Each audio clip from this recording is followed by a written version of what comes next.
¿cómo están? Bienvenidos a Tonske. Qué gusto que me acompañen en este programa. Y pues bueno, el tema del que vamos a platicar es más que nada poner cimientos a algo que escuchamos todo el tiempo. Y es la diferencia que hay o no entre ética y moral. Y para eso me acompaña el doctor Luis Segoviano. Luis, bienvenido a Tonske. Muchísimas gracias, Mariana. Gracias por la invitación. No, al contrario. Y pues bueno, siguiendo esto que comento desde el inicio, ¿hay una diferencia o no entre lo que siempre platicamos, que es por cuestión de ética o esto es por moral? ¿Hay una diferencia conceptual entre estos términos? Bueno, para empezar la charla, me gustaría comentarte que una primera cosa que hay que distinguir es que son conceptos que utilizamos de manera cotidiana. Claro. ¿No?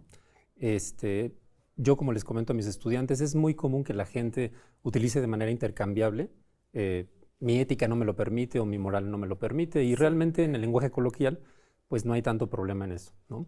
La cuestión, digamos, que genera luego conflicto es que, por ejemplo, cuando tú ves un discurso público, la mayoría de las veces vemos cómo el interlocutor puede utilizar los conceptos y nosotros tener una concepción distinta, ¿no?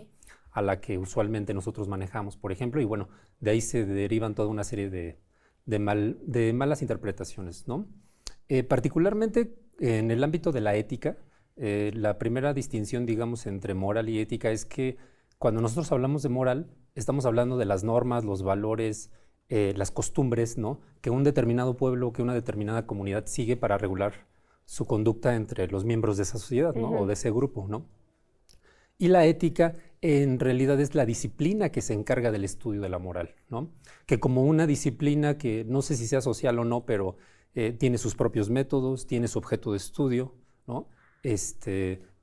Ahí sí tendríamos que decir que más bien la ética es el análisis sistemático de los valores o las normas que la gente sigue en un determinado grupo. ¿Y entonces la moral cómo se presentaría? La moral sería, por ejemplo, como el conjunto de normas que regula nuestra interacción constantemente. Okay. Si, por ejemplo, nosotros lo vemos en un sentido más amplio, comparando culturas, comparando diferentes comunidades, te vas a dar cuenta de que pues, realmente hay una rica y una gran diversidad de costumbres, de hábitos, ¿no?, de formas de ver la vida, ¿no? Así que nosotros podríamos decir, bueno, dependiendo del grupo del que tú hables, ¿no?, dependiendo de la sociedad en la que tú te encuentres, vas a tener un código moral distinto. Y que es interesante en el caso de México, pensando que cuando hablamos de moral muchas veces se refiere a valores, o como tú lo dices, normas aprendidas por parte de una concepción religiosa. Siempre pareciera que apunta hacia ese lado, y en cuestión de ética hacia lo profesional, que el claro ejemplo siempre está con los médicos, la ética del médico. En tu caso tú lo tratas en ética en los negocios. Me gustaría que nos platiques un poco de qué se trata. Mira, nosotros, por ejemplo, cuando en el ámbito de los negocios hablamos de ética, lo que tratamos de establecer es cuál es el conjunto de principios, ¿no?, que tienen una cierta justificación, ¿no?, para definir cómo una persona, si se va a desempeñar en un ámbito profesional, se debería de comportar, ¿no? La distinción aquí entre ética y moral radica en que, por ejemplo, nosotros podríamos decir normas de comportamiento, costumbres son muchísimas, pero la ética, cuando trata de dar una fundamentación a toda una serie de principios, tratamos de buscar un cierto grado de universalidad. Por ejemplo, tú comentaste ahorita en la cuestión de la ética profesional del médico. Bueno, nosotros consideraríamos desde un análisis ético de lo que significa la conducta de un médico, no importa si estamos hablando de un médico en la ciudad, no importa si estamos hablando de un médico en otra parte del mundo, o sea, los principios de alguna manera tienen una pretensión universal, claro, que igual y en la práctica no lo alcanzan por diferentes razones, es otra cuestión. Que ya no tienen que ver meramente con la concepción de la ética. Ajá, sí, exactamente. Pero digamos que tenemos esa pretensión, claro, ¿no? De alguna forma. Y al final del día, por ejemplo, en negocios, que es muy interesante porque pues me pongo a pensar siempre en cuestiones de economía, sobre todo que tienen que ver con comercio, es la idea general de que o cooperas o cuello, y entonces ya sabes que por ahí hay muchísimas ondas que tienen que ver con corrupción, con malversación de bienes, etcétera, etcétera, ¿no? ¿Qué guiaría universalmente, por ejemplo, la constitución de ética en el negocio? Mira, en el ámbito de los negocios hacemos una distinción entre el comportamiento del profesionista, ¿no? Por ejemplo, si tú eres contador o una persona que se encarga de manejar las finanzas de una empresa, que debe de haber un cierto respeto a la privacidad de tu cliente, de que no debes de usar la información de manera arbitraria o para usos personales, etcétera, etcétera, ¿no? Pero eso requiere un cierto aleccionamiento como parte de la carrera, de que la gente adquiera conciencia, de que la gente perciba de que adquiera un sentido de responsabilidad en la forma en la que lleva a cabo su práctica profesional. Pero también tenemos que verlo, por ejemplo, en el ámbito de los negocios y creo que en general en otros ámbitos profesionales a un plano institucional. Es decir, cuando tú entras a una empresa, la persona no crea la moral o las normas, sino que tú te vas ajustando también. Claro. Y muchas veces puede haber un conflicto entre lo que es la cultura organizacional, cuál es el tipo de valores o cuál es el tipo de conducta que se promueve, y otra cosa, la expectativa o el comportamiento de la persona que ingresa a ella. Claro, ¿no? y en el término que dices que es muy interesante, que es cultura, que muchas veces entonces que lo hemos platicado, y de tratar de definir cultura, pues nos llevaría 10,000 temporadas, ¿no? Pero en este entendido, considerando como algo que es aprendido en sociedad, que va pues forjándose a lo largo de la historia, ¿tú crees que en la cultura de nuestro país la ética y no la moral sí constituye un papel importante? Mira, lo constituye, pero creo que también en esto hay muchas malas interpretaciones sobre cuál es el alcance. Por ejemplo, déjame ponerte un ejemplo muy sencillo, ¿no? Que es una de las cuestiones que discuto mucho en los cursos que yo imparto de ética en los negocios. Cuando tenemos oportunidad, cuando tenemos una oportunidad de negocio, muchas veces la gente lo ve en términos simplemente lucrativos, ¿no? ¿Cuánto me va a dejar? Exactamente, exactamente, ¿no? Y desafortunadamente en una sociedad como la nuestra y como en muchas otras partes del mundo donde los índices de corrupción son muy altos, la gente adquiere una percepción negativa sobre qué significa ser una persona que tiene o que debe de cumplir ciertos principios, porque tú dirías, bueno, es correcto, pero si te encuentras en un contexto en el que todos los demás están violando de manera sistemática la norma, pues parecería que eres el único y si lo quieres hacer, eres el que va a quedar peor que todos los demás. Claro. Así que la gente tiene una percepción muy negativa de decir, no, pues la ética no sirve para eso. Pero velo, por ejemplo, en otro lado, en otro aspecto. Cuando hablamos de relaciones interpersonales con nuestra familia, con nuestra pareja, tenemos ciertas expectativas de cómo se debe de comportar, cómo se deben de comportar. Esperamos lealtad, esperamos confianza. Y yo la pregunta que le hago a todo mundo es, ¿por qué en este tipo de relaciones sí vemos que es importante esos principios y por qué no estamos dispuestos a seguirlos en el ámbito profesional? Parecería haber una cierta incongruencia en ese aspecto, ¿no? Claro. Que el papel de la educación debe de ir como aminorando, ¿no? Por así decirlo. Sí, por supuesto, porque operamos tristemente bajo esta lógica de que el que se fregó al de al lado, sobre todo el ejemplo de la fila es común en todos lados, ¿no? El que sí, se pudo meter a la fila, pues es que es fregón, es el ejemplo a seguir. Totalmente. Qué tonto el que se formó hasta atrás y tuvo que esperarse, ¿no? O sea, es más o menos algo que lo refleja. ¿Y tú crees que, por ejemplo, Luis, hablando desde la Universidad de la Nación, la UNAM, el interés que tienen tanto los profesores como los alumnos sí logren posicionar a esta institución como una que se preocupa por los valores como la ética? No, definitivamente. Y creo que si uno... No, sí, es que pensé que no definitivamente. No, definitivamente... Ay, ya me había espantado.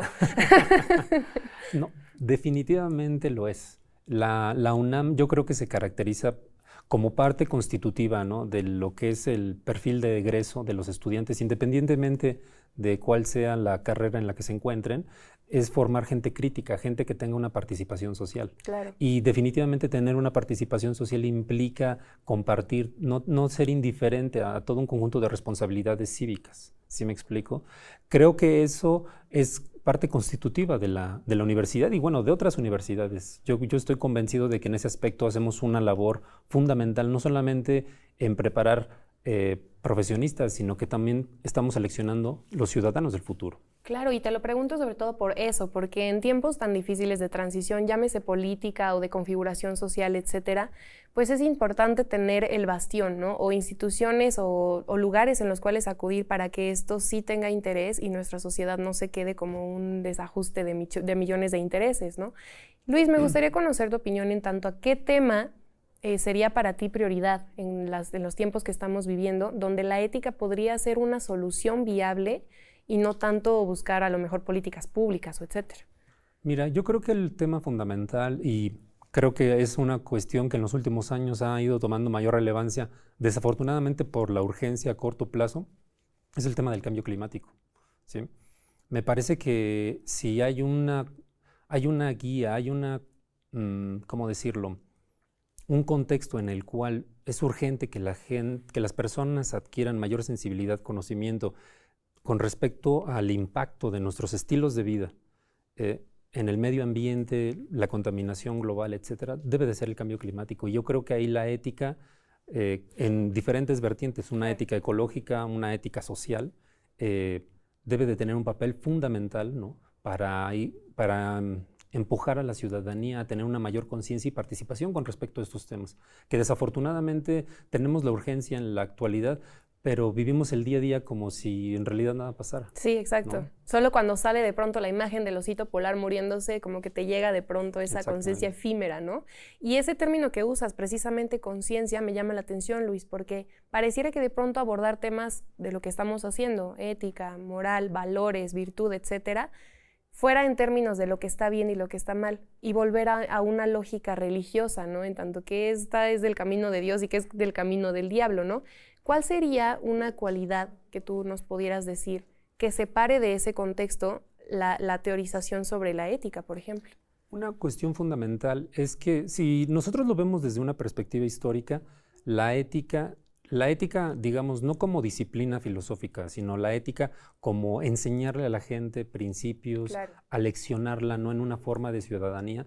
Definitivamente las religiones han jugado un papel fundamental. Desde hace millones de años, claro. Sí, en realidad nos constituyen, ¿no? Aunque tú te puedas considerar una persona atea, estamos completamente permeados por una sociedad que, digamos, influye con tradiciones, costumbres, hábitos religiosos, claro, ¿no? Pero para que nosotros podamos distinguir, porque si lo viéramos siempre desde una perspectiva religiosa, tendríamos que decir que entonces para ser una persona ética tendríamos que ser una persona religiosa y no necesariamente. Creo que una cuestión fundamental que hace la ética, que nos permite distinguir de la religión, es que tratamos de dar una justificación de nuestro punto de vista.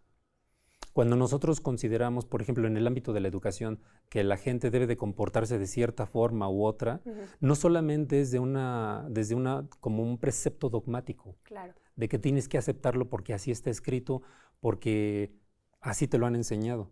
La ética, lo digo yo, ¿no? Siempre es así. Sí, claro, por supuesto. Y es una manera de hablar que tenemos que funciona para nuestra sociedad en muchos momentos. Pero un requisito fundamental de la ética es que tenemos que dar una justificación.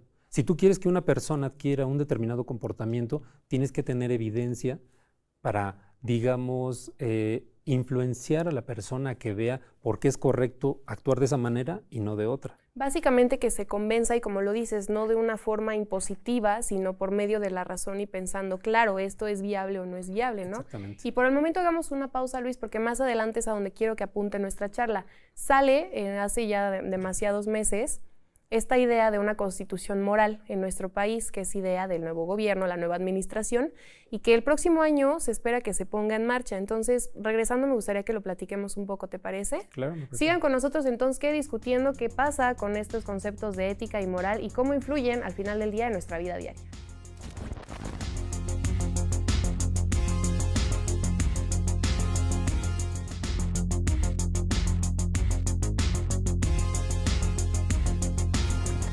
Gracias por seguir con nosotros en Tonsque. Y pues bueno, terminando el bloque anterior, estábamos diciendo justo esta propuesta que hace la nueva administración de una constitución moral. El vocero de la presidencia sale y en un comunicado oficial que hicieron dicen que hay más de 500 propuestas, o sea, ellos hicieron la recepción de propuestas de público en general para construir esta constitución moral, que pues bueno, como ya lo hemos estado platicando, Luis, puede venir entonces desde que yo creo que esto es lo correcto, mando mi propuesta y ya esperemos que alguien decida para bien o para mal si se incluye en esto, ¿no? Y antes de abordarlo más a fondo, me gustaría saber tu opinión. De primera mano, ¿qué viene a tu mente, sin saber más al respecto quizá? En México se plantea una constitución moral. Mira, mi primera impresión es que, si lo vemos desde una perspectiva histórica, es la primera ocasión en la que se plantea la idea, ¿no? Y a mí me llama la atención porque, por ejemplo, si nosotros vemos un poquito la trayectoria del presidente actual, vemos que en diferentes discursos públicos ha hecho patente la influencia, ¿no?, de algunos de los ideólogos mexicanos, pensadores y revolucionarios de nuestra historia, de la cual ha ido tomando algunas de estas ideas. Y un común, si nosotros vemos un poquito la historia en ese aspecto, no solamente se pensaba en términos del Estado, ¿no? Formar un Estado en términos de establecer leyes y garantizar seguridad al pueblo, sino que también había una labor como de moralizar, claro, que es parte del lenguaje que también utiliza el actual presidente para hacer una propuesta de la Constitución moral. Sobre todo que cuando sale esta propuesta se ha hecho pública el interés de muchas iglesias evangelizadoras de tener incidencia en construir la Constitución moral y sobre todo de poner pauta, como tú dices, de lo que está bien y lo que está mal. Y es alarmante. Por ejemplo, yo estaba leyendo que Alfonso Reyes hace 75 años también fue que propuso, ¿no?, la construcción de un documento parecido. Me parece que esta administración trae pues mucha educación juarista, que se basaba, de hecho pues está expreso en todos los logotipos que pueden ponerlo, ahí está Juárez, y son de este tipo de intereses. Pero ¿tú crees que en el momento histórico que estamos es, no quiero decir correcto o incorrecto, pero sí acertado plantear algo así? Mira, me parece que tenemos que ver diferentes dimensiones de la cuestión, de la propuesta, del alcance, ¿no? ¿Cuál puede ser el contenido? Y un tercer aspecto que desde mi punto de vista es el más importante en todo esto es el papel de la implementación, ¿sí? Claro. Me parece que, por ejemplo, discutiendo un poquito en términos de lo que comentábamos previamente, la cuestión de la ética, de tratar de establecer ciertos fundamentos para regular o para establecer una justificación, de la interrelación que puedan tener los ciudadanos en un país. Uno de los grandes problemas que podríamos encontrar ahí es no solamente dar esos fundamentos, sino cuáles son los mecanismos sociales, gubernamentales y sociales que vamos a implementar para que realmente se puedan concretar en la práctica. Claro. Y creo que en términos de la Constitución moral faltaría ver eso, ¿no? De principio creo que la idea no es mala. Me parece que con un poco de perspectiva en esto, considerando la justificación que dio el presidente acerca de los problemas de corrupción, de la falta de participación pública, ¿no?, de la ciudadanía, el hecho de que se busque la manera de fomentar o promover un espíritu cívico, ¿no? Claro. No es mala la idea, pero tiene que pasar por todo un proceso hasta llegar a la cuestión de la implementación para que realmente veamos si puede ser una propuesta efectiva o realmente es una cuestión bien en el papel, pero poco práctica, ¿no?, en la realidad Claro, social. y sobre todo congruente, ¿sabes, Luis? Porque ahora que me ponía a pensar en lo que dices, con la justificación que se da, como bien lo apuntas, que era la unión casi integrar, ¿no?, a los ciudadanos, se habla de 32 estados de la República que tuvieran básicamente la misma buena fe de ser todos hermanos unidos en hacer las cosas bien, y apuntando a problemas como inseguridad, violencia, que también se tienen que solucionar por otras vías, no es hacer solamente recomendaciones. Entonces, yo me gustaría que nos compartas si en algún otro país, por ejemplo, tú que hayas visto, estudiado el tema, sí se logra hacer de buena fe por parte de los ciudadanos, es decir, es una cuestión meramente social, o sea, que venga de la población, o sí tiene que haber una imposición. Mira, hay ejemplos de otros países en los cuales, por ejemplo, Japón o Finlandia, donde tenemos evidencia, hay datos de que la gente realmente tiene o muestra un sentido de responsabilidad, ¿no?, con respecto a muchos comportamientos, con respecto a sus conciudadanos, ¿no?, con respecto a la participación política. Claro. ¿No? Pero una cosa que hay que entender es que para que tú tengas una ciudadanía que adquiera ese tipo de compromisos, no puede venir nada más de un solo sector. Necesitas también la parte jurídica, necesitas buenas leyes, ¿no? Yo pienso que, por ejemplo, uno de los problemas a los que se podría enfrentar el actual presidente para implementar una constitución moral es que la población mexicana tiene mucha desconfianza de las instituciones gubernamentales. Y desde hace años, ¿no? Exactamente. Es una cuestión que primero tendrías que trabajar. Primero tienes que trabajar las instituciones antes de decirle a la gente. Si tú quieres que la gente responda de manera positiva en términos de todo este conjunto de preceptos o principios de ciudadanía moral, tienes primero que trabajar la parte de la estructura de las instituciones. Si vemos que están plagadas de corrupción, la reacción natural del ciudadano es actuar en sintonía a eso. Claro. ¿No? Y sobre todo que lo vemos también reflejado en pequeñas acciones. Ahora que dices, si hay desconfianza en las instituciones, lo cierto es que es una tristeza que cuando a ti te toca quizás hacer un cambio o decir sí me voy a guiar por valores o principios que tenga, En el caso de dar mordida, por ejemplo. O sea, ahí sí tú no vas a decir es que mi moral o mi ética, una vez que hagamos la diferencia, no me lo permite. Por supuesto que lo vas a hacer en la mayoría de los casos, ¿no? Entonces, ¿tú crees que haya alguna manera de que esto sea una realidad? Es decir, que en el México que vivimos, que no es solo Ciudad de México, no es Paso de la Reforma como siempre lo he pensado, son estados de la República que tienen otro tipo de educación. ¿Esto pueda ser algo real? Mira, sí creo que puede ser real. Yo personalmente simpatizo con la idea.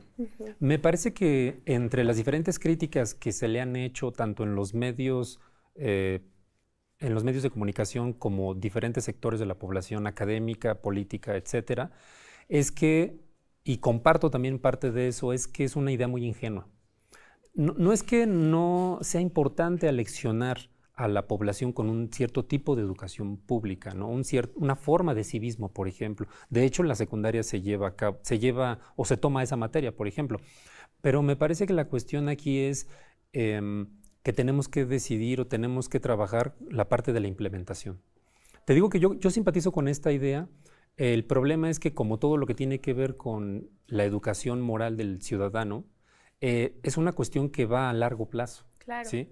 Y desafortunadamente, por ejemplo, también como parte de la vida política que nosotros tenemos en México, pues vivimos a 6 años, a proyectos de 6 años, sí. ¿no? Termina un periodo y hay que volver a empezar y hay que volver a construir. Hay ejemplo de que, por ejemplo, hay ejemplo de países como Singapur o Finlandia que justamente hicieron una gran apuesta a la educación, una gran inversión, pero fueron proyectos de más de 30 años. Tú no vas a ver resultados a corto plazo. Y más si, por ejemplo, hacemos la analogía con una idea de ciudadanía, en 6 años no vas a cambiar, ¿no?, las costumbres o hábitos que venimos arraigados tal vez desde la época colonial, ¿no? De que puede ser una buena idea, me parece que sí, pero va a ser difícil que querramos ver el fruto cuando todavía hay que hacer un largo y arduo trabajo de cultivar, de cuidar, ¿no? Una primera cosa que me pareció importante, por ejemplo, desde que se hizo la propuesta pública, es motivar a los diferentes sectores de la población a que mandaran sus propuestas. Sí, claro. Me parece que es un aspecto importante, que puede rendir frutos a largo plazo. A corto plazo tengo mis dudas, pero sí es importante porque empiezas a poner en diálogo público a diferentes sectores de la población en esto. Y ahora, pero ¿cuál sería tu opinión si, por ejemplo, vemos este tipo de datos de que hay iglesias evangelizadoras, que una de ellas era la luz del mundo? Es como de ¿qué? O sea, y después resulta que están en una bronca pues legal muy fuerte porque se dieron cuenta que era no vamos a decir calificativos negativos para que no nos metamos en problemas, pero que este tipo de instituciones, o es decir, de ideologías, permeen un proyecto que en dado caso, como tú lo planteas, podría ser bueno. Claro. Pero mira, Mariana, me parece que hay que hacer una diferencia también, y es, creo que, como te comentaba inicialmente, es parte del trabajo de la ética.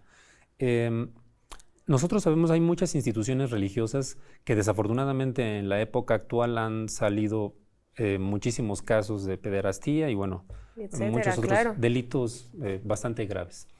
Pero tenemos que distinguir entre lo que es un proyecto ideológico del comportamiento de la gente, claro, de esas sí. instituciones. Yo, por ejemplo, tú podrías decir, si ocurre un problema en Ciudad Universitaria o, no sé, hace algunos años cuando hubo un problema de que incendiaron la estación del Metrobús, la gente desde fuera dice, es que eso ocurre en Ciudad Universitaria. Y de ahí, así son todos los universitarios. ¿Te parecería justa esa generalización? Por supuesto que no. Por supuesto que no, porque no es representativo de todo lo que... La institución es algo muchísimo más complejo y hay una gran diversidad y pluralidad de opiniones, ciudadanos, actitudes, estudiantes, etcétera. Claro. No podemos generalizar a partir de eso. Que, por ejemplo, este tipo de organizaciones religiosas, desafortunadamente, están inmiscuidas, ¿no?, en muchos casos de pederastía y todo este tipo de delitos. La cuestión importante es que si surgieran propuestas de gente de estas áreas, debe de ser una cosa que pase a escrutinio público, a debate, ¿no? Sí. Una cosa es que jurídicamente se haga un tratamiento y se le dé seguimiento a todo este tipo de delitos, pero otra cosa muy distinta es que gente de estas instituciones no tenga opinión pública simplemente porque hubo algunos de los actores de esas instituciones que actuaron de manera reprobable. O sea, como individuos, ¿no? Como individuos, exactamente. Tenemos que hacer la diferencia. Por eso te comento, si lo vemos en el caso de la UNAM, me parece terrible que la gente tenga una percepción de toda la institución por casos aislados. La universidad es muchísimo más que eso, ¿no? Y creo que en términos de estas instituciones religiosas o organizaciones religiosas, perdón, debemos de tener la misma actitud crítica. Finalmente, una cosa muy importante que era también parte de lo que te he comentado en esta charla, tiene que ver con el hecho de que tú puedes hacer una propuesta y la propuesta tiene que tener una justificación, debe de tener una cierta evidencia. Eso no depende de nosotros nada más. Claro. La evidencia puede ser una cosa que pase a contraste público. Yo puedo ser no la mejor persona del mundo, pero las ideas se pueden justificar por sí mismas. Claro. O a la inversa, puedo ser una persona completamente un santo y tener ideas completamente injustificadas. Exacto, y además ahí es muy importante, y regreso a lo que te comentaba en el primer bloque, es por eso también de ahí preguntar la pertinencia o el papel que juegan instituciones como nuestra universidad, porque al final del día son profesionistas que expresan unas ideas que sí vienen fundamentadas, o sea, por parte de profesores, investigadores, incluso algunos alumnos, no todos, porque hay unos que la verdad ni estudian, pero bueno, que sí venga justificada y que se ponga pues a trabajar también este tipo de temas, que puede solucionar o no problemáticas como es corrupción, violencia, lo que estamos viviendo ahora con secuestros, etcétera, que sí vienen de otras instituciones con una ética que podemos poner en cuestión, ¿no? Exactamente. Y me parece aquí una cuestión fundamental, por ejemplo, retomando el tema de la constitución moral, que parte de las críticas que se le hicieron era que cuando hablamos de moral, es lo que te decía al principio, de esta mala interpretación que luego hacemos de los términos, una crítica que se hizo es, no es que el presidente quiere adoctrinarnos a profesar una religión en particular. Pero eso no me parece una crítica justa, porque como parte del proceso, se está tomando a consideración pública los diferentes sectores de la población. Adoctrinar en el sentido peyorativo de la palabra es cuando yo le digo, tienes que creer esto, tienes que hacer esto y no lo cuestiones. Eso es adoctrinar. Pero cuando tú tienes toda una serie de ideas y las pones a debate público, estás dando oportunidad a una pluralidad de opiniones. Ya si eso sale acorde a lo que tú querías, es una cosa completamente distinta. Claro, y que al final del día es hacer un corte y un límite de decir, no es, por ejemplo, una idea amlista, que ahí también podríamos irnos en tu salud. Y no tiene que ver esta discusión al final del día, Luis, con una preferencia o un alejamiento a cierta temática política, es decir, no es por simpatizar con unos u otros, es hablarlo, el tema en sí, y ver qué es lo que influye en ello, ¿no? Lamentablemente, Luis, se nos terminó el tiempo, pero te agradezco mucho todo lo que nos compartes en este programa. Gracias por la invitación. Esperamos que platiquemos en otra ocasión, ya en el 20, que si esta constitución es una realidad o no. Y a ustedes, gracias por verlo. Me gustaría que nos digan en los comentarios si están a favor, en contra de una constitución moral, sobre todo, cuál es su fundamento, como bien lo menciona el doctor Luis Segoviano, para tener esa idea y que no sea solamente porque, pues sí, el país está bien mal, mijito, y ya no hay valores como antes. Eso no cabe aquí. Gracias por ver Tonsqué y nos vemos la siguiente semana. Y ya sí o sí voy a tomar agua, porque Luis nunca tomó agua. Yo sí.